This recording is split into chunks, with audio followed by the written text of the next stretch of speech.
Phone કર્યો તો મારી મમ્મી કે ના મને બહુ મસ્ત પણ જે મમ્મી આપણે વાત કરી સમજી આપણે ચીત ગયા હોય ને કે મમ્મીને હાથ છે નહીં એટલે એને બિસ્કિટ દઈ દીધી ને તો એ રોતો તો ચૂપ થઈ ગયો તો શું ભાઈ આખું તને હવે તો વાંધો નહીં અને અમારા ગોપાલને છે ને સારું થઈ જાય એનું પાછું બીજું રીઝન છે અને એમના જેઠાણી આવ્યા છે એટલે વધારે સારું છે આવું હલકા આપણે હલકા એવા મોકરા અને સાથે બેડ ઓમરાની બને નાખી બેડ સટી લેવી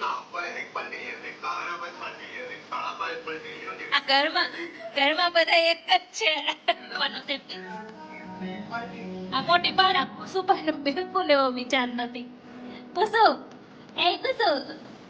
એને તો મસ્તી કરવાનો જ વિચાર. હેલો ગુડ મોર્નિંગ ગાઈસ, કેમ છો બધા? મજામાં? સ્વાગત છે તમારું અમારા મસ્ત મજાના એક નવા અને ફ્રેશ બ્લોગમાં. ઉપર આવી ગઈ ને એટલે તો જો અત્યારે ઉપર રૂમમાં આવી ગઈ છું. એનું રીઝન છે કે છે ને અત્યારે મારા મમ્મીની તબિયત થોડીક બગડી ગઈ છે. મારા મમ્મીની મતલબ તો આપણે ત્યાં જવાનું છે ને અને મારી મમ્મીના ઘરે અત્યારે બહુ બધા મહેમાન આવે છે તો કીધું અત્યારે રસોઈને એવું કરવાનું છે તો અત્યારે મારે મારા મમ્મીના ઘરે જવાનું. હું કુસુમ મારા મમ્મીના ઘરે જઈશ બસ કે અને એમની તબિયત કાલની બગડી ગઈ હતી. કાલ રાત્રે તો અમે ગયા હતા તો સારું હતું પણ અત્યારે એટલું બધું કંઈ સારું નહીં. તો એ મારી મમ્મીને મેં ફોન કર્યો ને તો મારી મમ્મી કે ના મને બહુ મસ્ત છે પણ જેમ મમ્મી આપણે વાત કરી તો સમજી જાય તો આપણે સમજી જ ગયા હોય ને કે મમ્મીને સારું છે કે નહીં સારું એમ. તો અત્યારે જો મારા સાસુ કે તું એ કે પહેલાં કામ કરીને ત્યાં જા. તો અત્યારે હું ત્યાં જાઉં છું એટલે હવે ત્યાં જઈને આપણે રસોઈને એવું કરશું ને આજે આખો દિવસ હવે ત્યાં રહેશું સાંજ સુધી. પછી સાંજે દર્શન આવીને આપણને લઈ જાય. તો અત્યારે તો આપણે પર્સને એવું લેવા ઉપર આવી ગયા છે. તો અત્યારે નાસ્તા પાણી થઈ ગયું. તો સવારમાં એક મહેમાન આવી ગયા હતા આપણે તો સવારમાં એટલે થોડાક લેટ નવરા થયા. 11 વાગી ગયા છે કે જ્યાં સવારમાં મારા એક નણંદ આવ્યા હતા ગામડેથી એટલે. તો કંઈ નહીં હાલો અત્યારે હવે જઈએ સીધા મારા મમ્મીને ઘરે આની તબિયત પાણી પૂછી કેવા છે તબિયત. અને મારી મમ્મીની તબિયત થોડીક એવી સારી છે ને અત્યારે જો મેં બધી રસોઈ મારી મમ્મીએ તોય છે ને દાળ ભાત ને શાક બનાવી નાખ્યા હતા અને હવે આપણે લોટ બાંધી અને રોટલી જ કરવાની છે. હવે બધાની રાહ જોઈ છે. મહેમાન અમુક આવી ગયા છે, અમુક આવવાના છે તો પછી આપણે હવે પછી હમણાં રોટલી બનાવી અને જમી લઈએ. તો જો અત્યારે કેટલા બધા પપ્પા યાદ તો ઘરે છે. અમારા કુસુભાઈના પપ્પા ઘરે હોય ને એટલે મોજ પડી જાય. તો જો એ અત્યારે રમે છે અને આપણે જો અત્યારે કામ થોડુંક હતું ફટાફટ ફિનિશ કરી નાખ્યું. તો અત્યારે વાગી ગયા છે 5 અને 5 વાગે અહીંયા સુધી 5 વાગ્યા સુધી અત્યારે આપણે નીંદર ખેંચી લીધી. સુઈ ગયા હતા ને ઉઠ્યા તો 5 વાગી ગયા છે અને અત્યારે જો અમે ચા પાણી પી અને મારે તો મૂડમાં જ હોય પણ અમારા કુસુભાઈને મૂડ છે ને થોડોક આવતા વાર લાગે એટલે એને બિસ્કિટ દઈ દીધું ને તો એ રોતો તો ચૂપ થઈ ગયો. કુસુભાઈ આખું બિસ્કિટ ખાવાનું તમારે અમારા કુસુભાઈ છે ને રોતા હોય ને એને આખું કંઈક બિસ્કિટ કેવું કંઈક આપી દઈએ ને એટલે હાલે. જો મોઢું એને આખું ભરી દીધું છે. અને અમારા એક ગોપાલભાઈને શું હાલે ગોપાલભાઈ? શાંતિ ને? કાલે ગોપાલને મારા મમ્મીને અને મારા પપ્પાને ત્રણેયને હારે મજા નહોતી કાલે. આજે સારું છે. ગોપાલ સારું છે તને હવે? તો વાંધો નહીં. અને અમારા ગોપાલની છે ને સારું થઈ જાય એનું પાછું બીજું રીઝન છે. એને જો અહીંયા મેચ આવતી હોય ને એટલે એને ઓટોમેટિક સારું થઈ જ જાય. આજે કોની મેચ છે ગોપાલ? India and Sri Lanka.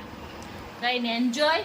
તો કઈ નહીં હવે મારી મમ્મીની બહાર ગયા છે આવે એટલે આપણે મારી મમ્મીની તબિયત પૂછવી જોઈએ કેમ છે કેમ નહીં. હવે એમને સારું છે અને એમના આજે જેઠાણી આવ્યા છે એટલે એમને થોડુંક વધારે સારું છે. કાંઈ નહીં જો મારા ભાભુની તમને પહેલાં મળ્યા હતા ને મારા ભાભુ મારા કાકા મારા બાપુજી બધા આવ્યા છે. તો કાંઈ નહીં જો બધા બપોર વચ્ચે સૂતા હતા. આજ તો અમે 3-3:30 સુઈ ગયા સૂતા હતા છે કેમ કે ત્યાં સુધી બધા ભેગા થયા હોય એટલે વાતો કરી હોય એ કરી. અને મારે જો હવે મને લાગી ગઈ છે જોરદારની ભૂખ. હવે ગોપાલ કાંક નાસ્તો લઈ આવે ને પછી આપણે નાસ્તો કાંક કરી પેલા. તો જો અત્યારે બહુ ભૂખ લાગી ગઈ હતી તો નાસ્તામાં વડાપાઉં છે, મરચાના ભજીયા અને ચટણી અને હું એકલી જ ખાઉં છું. કોઈને ખાવું નથી. ગોપાલ નહીં ખાવું? નહીં અમારે કુસુભાઈ નહીં. કાંઈ નહીં હાલો હું તો ખાઈ લઉં એટલે આપણે જો બેસી ગયા છે અત્યારે વડાપાઉં ખાઈશ. હાલો બધા વડાપાઉં ખાવ. શું કરે છે રવિના? મમરા વઘારું છું કેમ કે ભેળ બનાવવાની છે અત્યારે એટલે. એમ ખાવા હાટું ગોપાલ કેમ કે તારે ખાવી છે ને. અત્યારના રાતના જમવાના મેનુમાં છે ને હલકું ફુલકું બધા ખાવું તો હલકા ફુલકામાં આપણે હલકા એવા મમરા અને સાથે ભેળ મમરાની બનાવી નાખી ભેળ. બટેકા બધું નાખવાનું છે ને, ચટણી બધું. બધુંય જો એ મસ્તની જો ચટણી તૈયાર છે. ખજૂર નાય બનાવી છે મેં. ખજૂરની બનાવી મેં જો. હા. હાલો બધે ભેળ ખાવા. આગળ બધે શું કરે છે જોયે. દર્શન તઈ ભેળ ખાવા આવ્યા એમ ને? અરે બોલાય અમને પરાણે ભેળ ખાવા. એટલે આવ્યા. ઠીક. તઈ વાંધો નહીં. કાલની જેમ જ ભૂખા નહીં જો ને. અરે આજ તો હોટલમાં પાર્ટી લેવાની હતી પણ આજે શું છે કે કામ ન થયું હવે કાલે પાર્ટી લેવાની હોટલમાં. એવું છે હા. કોની પાસે પાર્ટી લેવી છે? ખાઉભાઈ પાર્ટી લેવાની, ખારાભાઈ પાર્ટી લેવાની, ખાણાભાઈ પાર્ટી લેવાની. આ ઘરમાં બધા એક જ છે. ના ખુશી તો અલગ અલગ હોય કે નહીં? હોય ને કેમ ન હોય. ગોપાલ પાર્ટી ક્યારે આપવાનો છે એમ કે? આ મોટી પાર્ટી છે. આ ગોપાલની પાર્ટી કહેવાય ભેળની. હા અમારે હાઉની ને હારાની પાર્ટી અલગ. અચ્છા કઈ વાંધો નહીં. ગોપાલ કહી દે હું આમ 24 તારીખે હમણાં આવી જજો આપી દે પાર્ટી. એટલે કઈ 24 તારીખે? હા એમાં 24 તારીખે તો તો બીજી હજી એક પાર્ટી વધશે. તો 4 પાર્ટી થશે. ગોપાલનો બર્થડે છે 24 તારીખે. હું વાત કરે છે તે. તમે બે મારી ખેંચો છો ને. 16 તારીખે જ માર્ટી મૂકવા જાય. હે 16 તારીખે જ માર્ટી મૂકવા જાય. હા બસ એમ કરી પપ્પા આપણે હાલો 24 તારીખે જ માટલી મૂકી. પપ્પા આ ચશ્મા કોના છે? ચશ્મા કોના છે? ચશ્મા બાપુજીના. હા એટલે સારા લાગે છે હો. આજ તો પપ્પાના બે ભાઈઓ આવ્યા છે હે ને? એક નાના ભાઈ એક મોટા ભાઈ.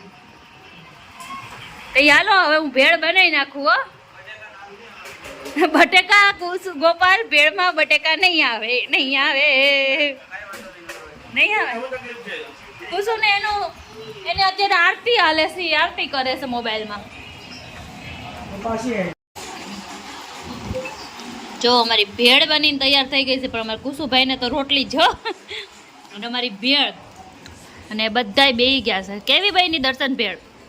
ભેળ હારી બનાવી પણ હારો બનાવી મસ્ત બનાવી. હા હું એ નહીં મેં બનાવી છે. જા જા બધી ક્રેડિટ લઈ જાય. કાંઈ નહીં સાચી જ મેં બનાવી છે. ગોપાલ કેવી બની ભેળ? મમ્મીએ નથી મેં બનાવી છે. માનો કોણ? જો સૌથી સાચું છે ને હમણાં કોણ બોલશે હું કહું. પપ્પા ભેળ કેવી બની? મસ્ત બની ને? બસ જો સાચું બોયલા કહેવાય. મમ્મી કેવી બની ભેળ? બહુ મસ્ત બની છો ભેળ. મસ્ત બની ને? હા ભેળ એટલે ભેળ.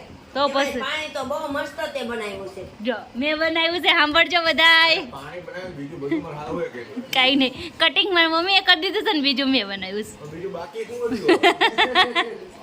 કાંઈ નહીં મસ્ત બનાવી છે. હાલો બધા ભેળ ખાવા. જો મારા કુસુભાઈ સ્ટન્ટ કરે છે. કરતો કુસુ કરતો.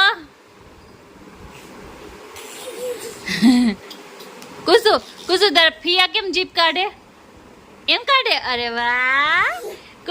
કુસુ મમ્માને સોરી કે એકવાર. મમ્માને સોરી કે. સોઈ કે મમ્માને. સોઈ ફિયાને કહી દે. સોઈ તમે એમ જીપ કાઢો જ છો કે તો. કુસુ મારી વાત સાંભળ. ચા પીને કેવું થાય તારે? એવું થાય પછી આમ જો મારી વાત સાંભળ.